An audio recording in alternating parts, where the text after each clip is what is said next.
Back to CNR news. వార్తలు చదువుతున్నది మీ చొప్పరపు నాగేశ్వరరావు. మన ప్రీతం నాయకులు వైఎస్ జగన్మోహన్ గారి మీద దాడి సభ్య సమాజంలో తల దించుకునే విధంగా చేసిన ప్రతిపక్ష నాయకులు ఆ వీడియో చూసిన పాటనే, ఆ వాయిస్, ఆ దెబ్బ చూసిన పాటనే నిజంగా చాలా బాధ అనిపించింది.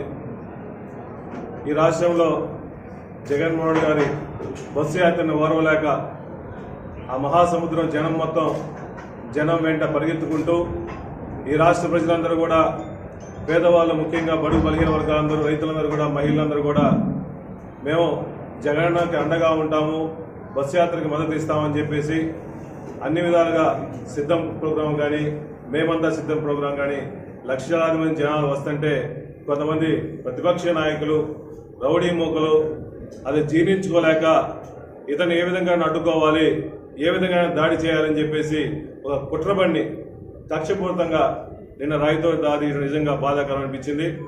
అదేవిధంగా 2019లో కూడా కావాలని దాడి చేసి మన నాయకుడిని ఈ రాష్ట్రం మొత్తం ప్రేమతో ఆప్యాయతో చూసుకునే, ఒక దైవంలా పూజించుకునే మన జగన్మోహన్ మీద 2019లో దాడి చేసి గాయపరిచి ఆ రోజు జగన్ రక్తం కళ్ళ చూసాం.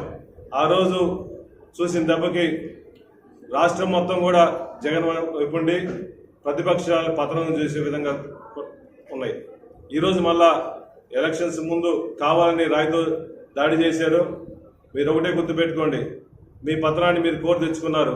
ఈసారి ఎలక్షన్ అయిన తర్వాత జగన్ మీద గాలి, జగన్ మీద సునామీ, ప్రజలందరూ అడ్డగా ఉన్నారు కాబట్టి ఈసారి ప్రతిపక్షాలు పూర్తిగా భూస్థాపితం చేసే విధంగా కార్యకర్తలు, రాష్ట్ర ప్రజలందరూ కృషి చేస్తామని చెప్పి సమావేశం తెలియజేస్తున్నా.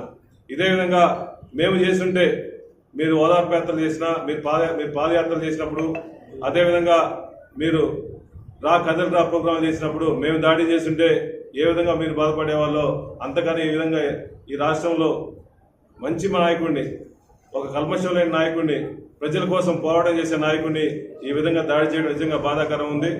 మొదటి నుంచి కూడా చంద్రబాబు నాయుడు గారు, లోకేష్ గారు ఒక కక్షపూర్తిగా మాట్లాడితే ప్యాలెస్ నుంచి బయటికి రండి అని చెప్పేసి రకరకాలుగా కామెంట్లు చేశాయంటే వాళ్ళ ఉద్దేశం చెడు ఉద్దేశం ఉంది. జగన్మోహన్ గారిని భౌతికంగా దూరం చేయాలని చెప్పేసి దాడులు చేస్తా ఉన్నారు. ఇది నిజంగా సభ్య సమాజంలో తలదించుకునే విధంగా ఉంది. ఇది ప్రజాస్వామ్యంలో ఇటువంటి పరిస్థితులు ఉండకూడదు. అదేవిధంగా ఈ రాష్ట్రంలో మొన్న చూస్తుంటే బ్యారేజ్ మీద, కృష్ణా బ్యారేజ్ మీద చూస్తుంటే లక్షలాది మంది వచ్చేసి బ్యారేజ్ మొత్తం జనాలతో వచ్చేసరికి జనాలు మొత్తం జగన్మోహన్ గారికి మద్దతుగా ఉంది కాబట్టి ఓర్వలేక విజయవాడ ప్రాంతంలో ఈ విధంగా జరిగిందంటే మీరందరూ గమనించండి. ఓ పక్క చంద్రబాబు నాయుడు గారు, ఓ పక్క లోకేష్ ఎంతమంది మీద ఎక్కువ కేసులు ఉంటే అంతమందికి ఎక్కువ గిఫ్ట్లు ఇస్తామని చెప్తున్నాడు, అంత రాజకీయ పదవులు ఇస్తామని చెప్తున్నాడు. మీరందరూ గమనించండి.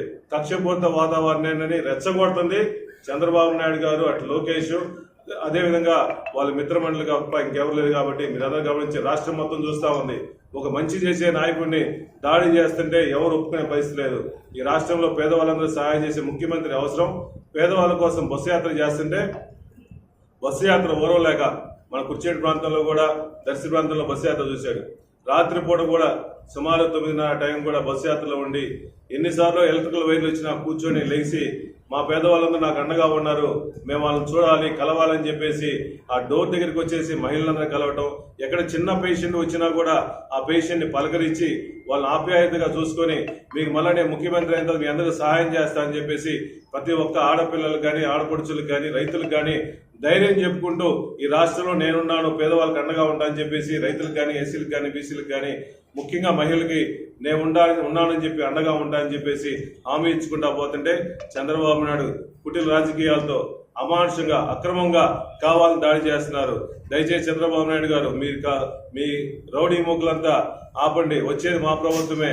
మేమందరూ రాష్ట్ర ప్రజలంతా మేము రాళ్లతో దాడి చేస్తే మీరు ఎక్కడ కూర్చుంటారో గుర్తుపెట్టుకోండి. రాష్ట్ర ప్రజలందరూ గౌరవించి ఇదే రాయితో తిరగొట్టి ఓట్ల రూపంలో చంద్రబాబు నాయుడు మీద దాడి చేసి మీరందరూ రాష్ట్ర ప్రజలు మొత్తం జగనన్నకి బాసనగా ఉండాలని చెప్పి మనస్ఫూర్తిగా కోరుకుంటూ, ఇటువంటి నాయకుడు ప్రజల కోసం పోరాటం చేసే నాయకుడు అరుదుగా ఉంటాడు. ఇటువంటి నాయకుడు మనం కాపాడుకోవాల్సిన అవసరం ఉంది. రాష్ట్రం మొత్తం బాగుంటే జగనన్న ఉంటేనే రాష్ట్రం మొత్తం బాగుంటుంది. ఈ సమాజంలో నా ఎస్సీలు, నా ఎస్టీలు, నా బీసీలు, నా మైనార్టీలు అని చెప్పి సంబోధించే నాయకుడు ఎవరు దొరకలేదు. పేదవాళ్ళందరికీ కష్టపడి అన్ని పథకాలని నేరుగా వాళ్ళ అకౌంట్లో చేసిన మహానాయకుడు జగన్మోహన్ అని చెప్పి సభాముఖం తెలియజేస్తున్నా. ఇటువంటి నాయకుడిని కాపాడుకోవాల్సిన అవసరం ఉంది. మన బాధ్యత, మన గౌరవం.